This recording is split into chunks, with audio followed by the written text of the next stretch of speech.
Okay. So if I remember where we left off at defining um, the what late adulthood is, and we mentioned how it is a little bit more complicated. Give precise dates because even within cultures we can age differently and whatnot. So I just want to keep that complexity of late adulthood in mind as we move through these sections, which talk more generally about development into our later years as we grow older, chronologically at least. So again, just like the other sections, we'll start with physical development. And the thing that we probably know most about going into a adulthood is the external physical changes that we go through, specifically with the skin, as our skin starts to lose elasticity. Okay. And we start to also lose some subcutaneous fat that makes our skin look smoother and more youthful, and thinning of things like hair, change in posture due to loss of collagen between our spinal cord. So there are some obvious physical changes that we can see into late adulthood. We should note that some of these actually start in our transition into middle and late adulthood. For example, skin elasticity actually starts to be reduced in our 30s. And this is why individuals in their 40s and 50s and into their 60s, if they lose and gain a lot of weight, the skin, as they lose it, the skin stops adhering or lasting to the body. And so you get that skin layer. But into a late adulthood is when we lose our most of our elasticity. Okay. Um, and we should note that there are almost as many internal changes that are less apparent to the onlooker, but are important to functioning as we age. Okay. These can include things like cardiovascular systems. This is where the cardiac muscle um, um, uh, starts to weaken, and we start to decline in muscle mass and reduction in efficacy in our respiratory system. And this is now the extent to how much these affect us really does depend on lifestyle in our middle and young adulthood. Okay. So, for example, poor health, poor eating habits, poor exercise habits we tend to notice cardiac issues and shortness of breath more often and more severely into our older years. So this is where lifestyle does play a role in how much we will notice or experience these declines as we age. But although physical change are inevitable, the timing and extent is highly variable, just as I mentioned, and to some degree influenced by our behavioral choices throughout our lifestyle, lifestyle as an individual. So the effect of these changes become more noticeable based on our lifestyle that we've led up to the point of going into older age. When we talk about physical and sensory capacities, again, in our earlier encounters with our world in infancy, also decline with age. Okay. Our perceptual abilities were so vital on the outset of life. What are the psychological consequences in the beginning to lose them? Okay. And this is where we find that there is a strong connection between these early sensory functioning and intelligence in old age. And gradual deficits in hearing can affect older people's ability to process things like speech in context to other voice noises, which in turn affect how easily they interact with other people. So let me kind of explain these connections. Okay. the more that we adapt to our sensory world in including early childhood and early in life, and the more, I guess I could use the emotional word appreciate different sounds, different gradients of light. For example, the aesthetics of artwork, the appreciation of music, the appreciation of someone who does a really good speech, for example. Those appreciations of those sensory inputs affect how these declines and deficits will influence us into older age. So if we lived in a sensory deprived setting, so there was an appreciation for music and speech and visual appeal, these will have larger impacts on our ability to understand speech due to other noises and visual cues in our older age. Okay, so the key point in this is appreciate music, appreciate sounds, appreciate while we can, because that appreciation will slow these deficits into older age.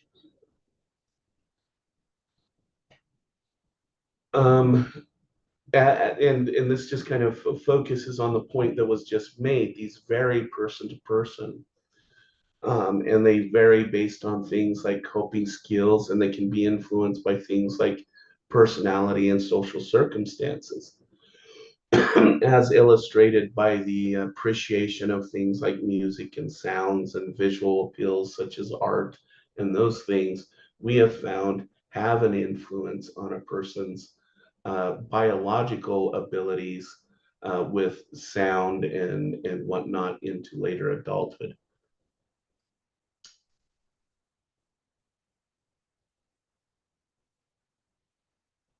And this is just an example of earlier life habits influencing later adult declines. It's been found that again, strength training and physical strength and regular exercise can have an effect on these age-related declines that we've been mentioning. So this is a physical aspect, but we also know things like social and whatnot also influence it. Okay.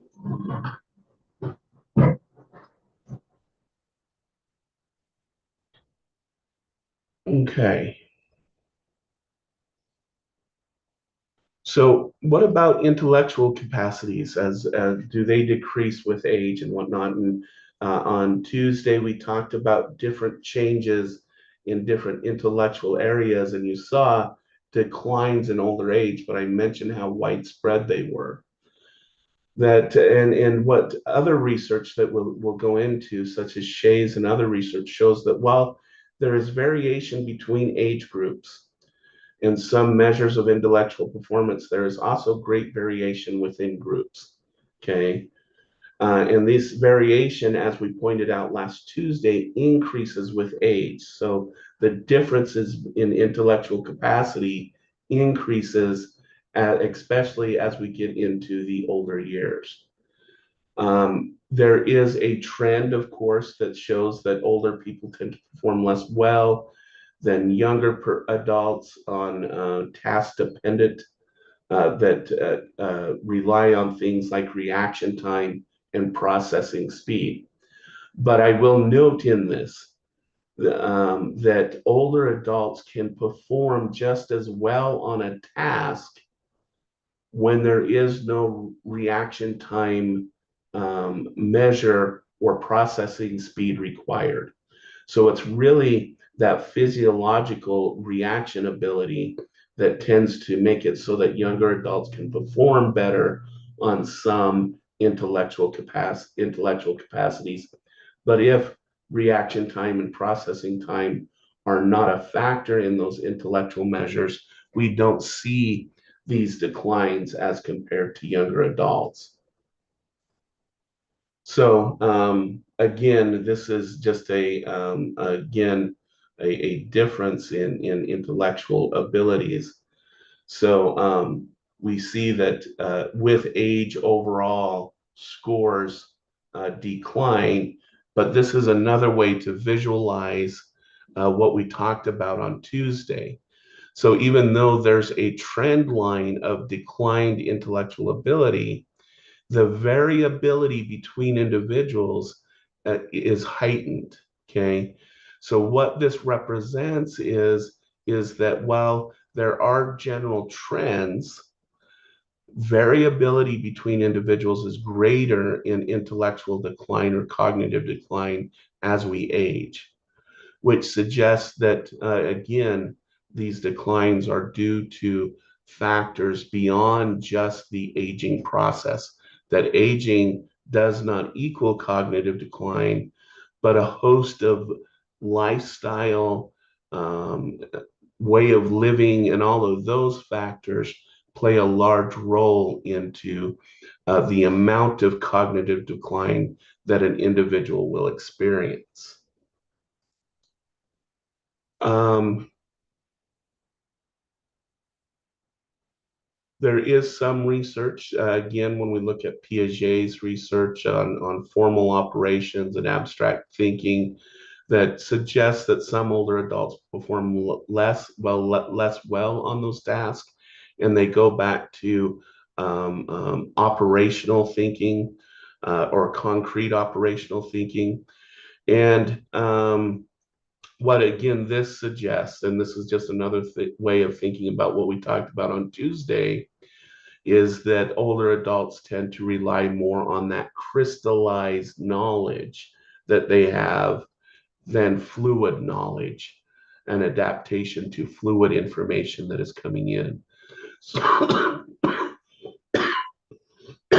okay, so, and again, so these do not necessarily indicate that this is a pervasive issue.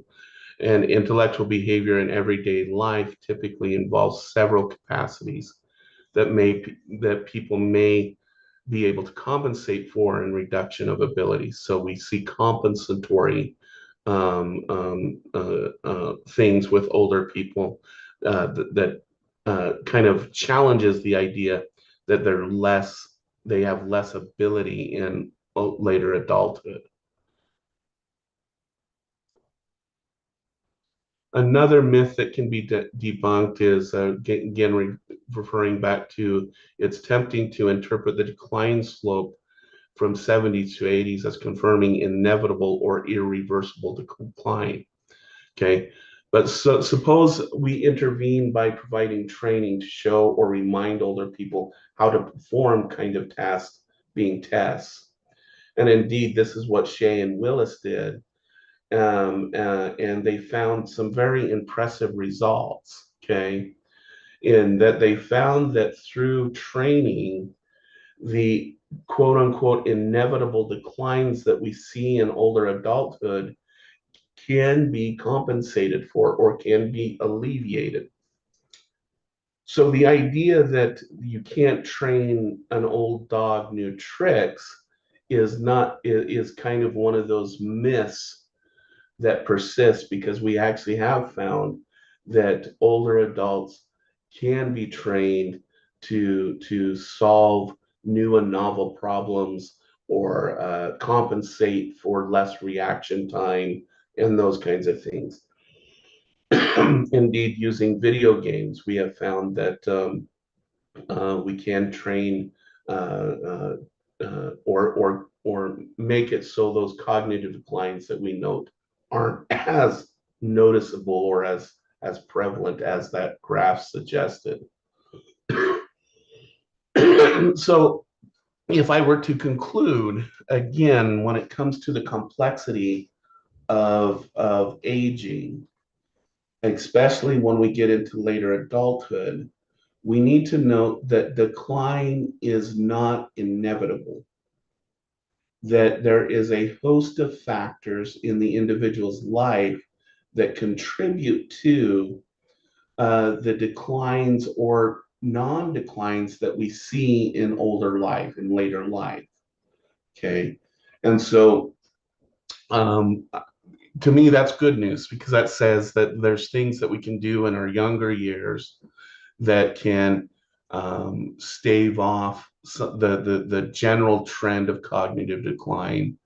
And there's things that even as we get into our older years that we can engage in that allows us to maintain some of our cognitive capacities or use compensatory methods to make it so those declines are not as inevitable. Okay, so um, things to think about. Okay, so let's now turn our attention to the social and emotional developments in later adulthood. And again, we have early theorists such as Erickson and Levison who brought out that socio-emotional development continues into later adulthood. Again, with Erickson's conflict model, he saw the difference between integrity and despair. And if it, just as a reminder, integrity is when a person reviews their life. We come as we age and people we know and friends and family start to pass away, and we come to the realization that yes, life doesn't last forever. We have this immortality mindset in early and late adult in middle adulthood, but then when we start getting into late adulthood, we figure out that that's a myth, that life does end. And so we want to know, okay, if life ends, did I live an integrable life where my family will remember me? Did I make contribution to my work life? Did I make contributions to my community? And when we do this evaluative process, we either, in Erickson's terms, we live with integrity, meaning that we live out the remaining years of our life. I hate to use the word proud of, but integrable, that we made changes, we still make changes, our family still visits us, people still seek us out. Or we live in despair where we disengage from the world and it's as if the world has forgotten us and our families don't visit us. Our work doesn't seek us out for continued information. Our community doesn't seek us out. And this is despair. And in Erickson's terms, we live one or the other out. As I mentioned when we went over Erickson's model, we're all probably somewhere in between where there's things that we feel very integrable about, and there's things that we may regret or have despair about. And we're all somewhere in the middle between those two. He maintained that realizing that coming towards the end of life, and this is just kind of reviewing what I just mentioned, okay? Levison saw though a developmental change emotionally between 60 to 65.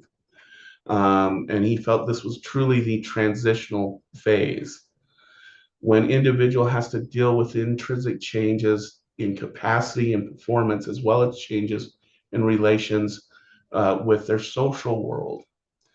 And all of these changes are physical changes, going through retirement and disengaging from our work life.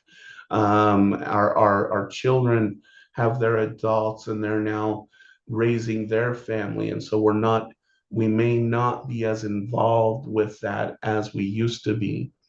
And what do those challenges possess? They're new challenges that are new to the individual. And so let's talk about relations with others. As in other parts of lifespan, relationships are important in older adjustments. Okay. And there's really interesting research that actually shows that our social engagement in later adulthood is a better predictor of mortality and morbidity than our exercising habits, our eating habits, um, are like other physical lifestyle habits, in that when we maintain social connection, and that includes connection with our professional life, our connection with family, our connection with communities such as faith organizations or secular political organizations, or just general friendships, as you could say, those connections are a predictor of how well we'll do in later adulthood. And research suggests this is why women tend to outlive men, is because women tend to maintain social connections and social relationships better than men do as we age. And indeed, when we look at it from a marital perspective, um, most men who are married into their old age actually will pass away within 24 months of their spouse passing if they don't have connections that women often maintain into later years, such as connections with adult children, grandchildren, connections with social groups, connections with friendships. Men, because they rely in men disproportionately rely on their partner for those social connections, that once that partner passes away, not only did they lose the significant person in their life, they also tend to lose those other social connections as well. And hence, statistically, the survivability of most men beyond their spouse's passing is about 24 months. Um,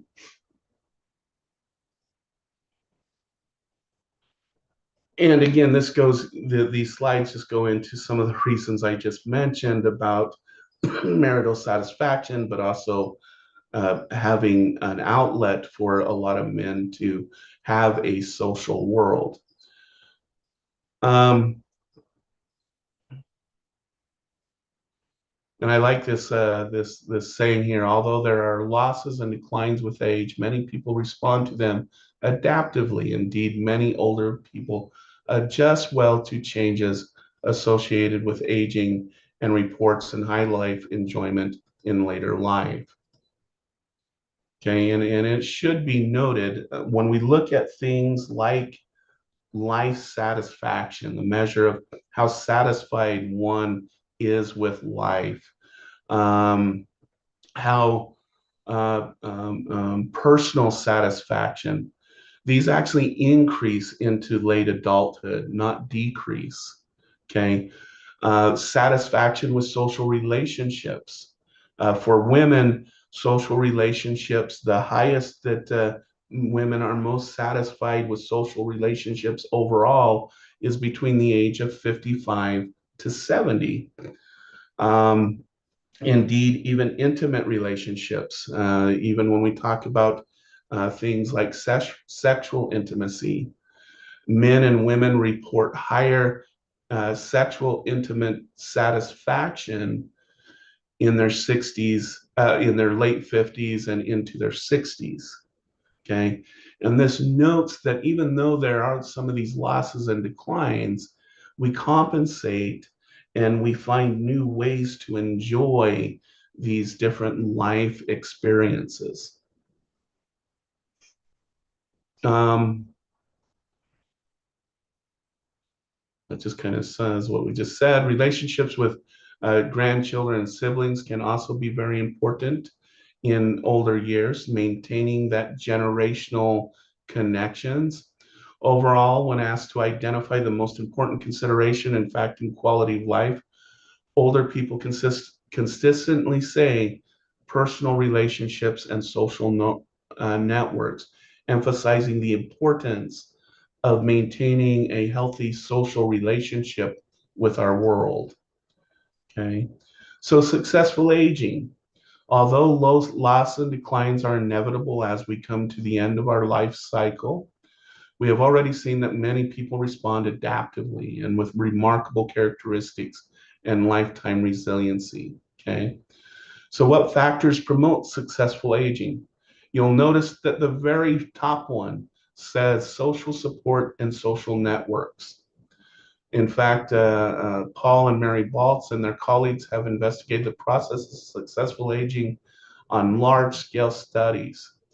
And they proposed the model of what's called selective optimization with compensation, according to which people who face problems associated with aging find ways to handle the cognitive tasks that minimize their dependencies on other people.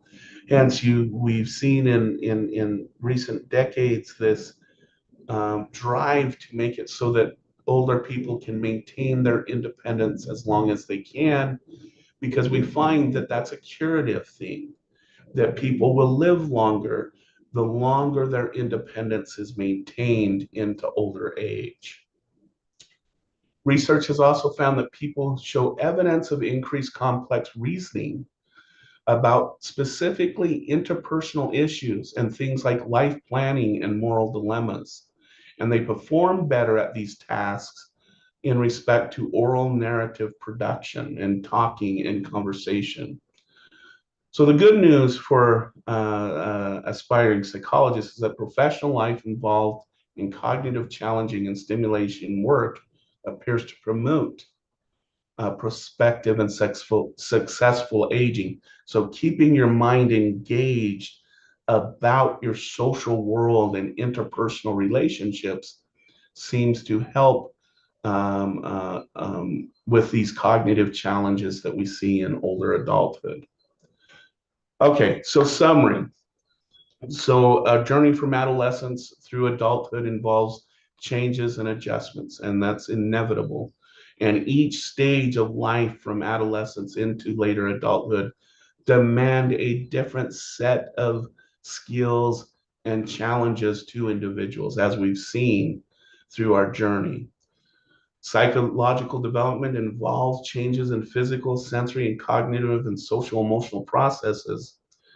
And age for which a person enters puberty can have implications on things like personality and how he is, that each stage of life builds on the next. The identity we develop in childhood through play then informs us in our adolescence as we start to increase our independence and our independent identity, which then lends to our success in the workplace and interpersonal relationships and family relationships as we enter into our young adult and then into our middle adult as we manage the different generations of life that we work with our adult children and also our elderly. And then as we move into late adulthood and how we maintain those social and physical abilities and compensate for any types of losses that then become inevitable as we end our life cycle. Um, I just I skipped ahead with my language. So that this is it. We have reached the end of the life cycle. Um, and I did late adulthood with amazing speed, I'm seeing. So I'm going to ask, because I feel like I went through that very, very quickly. Does anybody have any questions on late adulthood? I feel like I went through that quick. Does anybody have any questions or comments dealing with the different changes, but also how we compensate for those changes through late adulthood? Does anybody have any questions?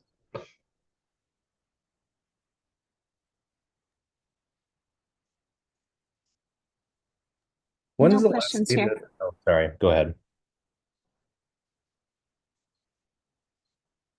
When's the last day to turn in homework like that wasn't So turned in? Dan, so Daniel, that's a good question. So the last day of instruction, and this is why I'm bringing this up, I would encourage you all to have your work completed by the last day of instruction, which is April 2nd.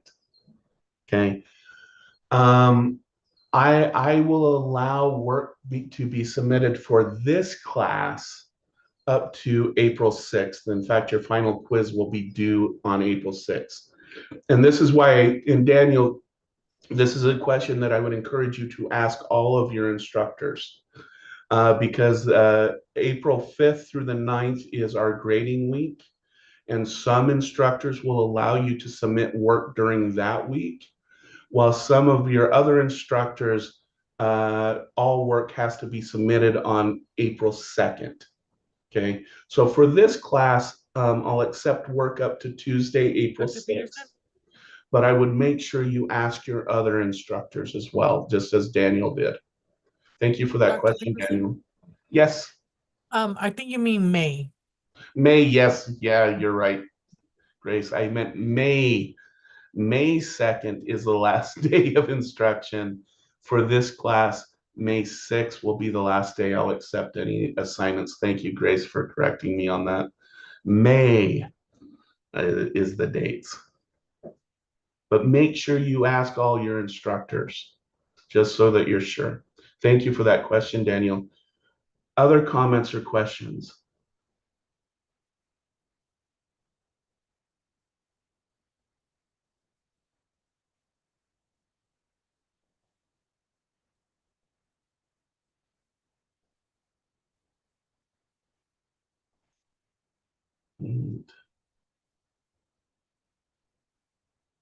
All right, hearing none, I will get your last quiz up and going. And again, May 6th will be the last day that things will be accepted.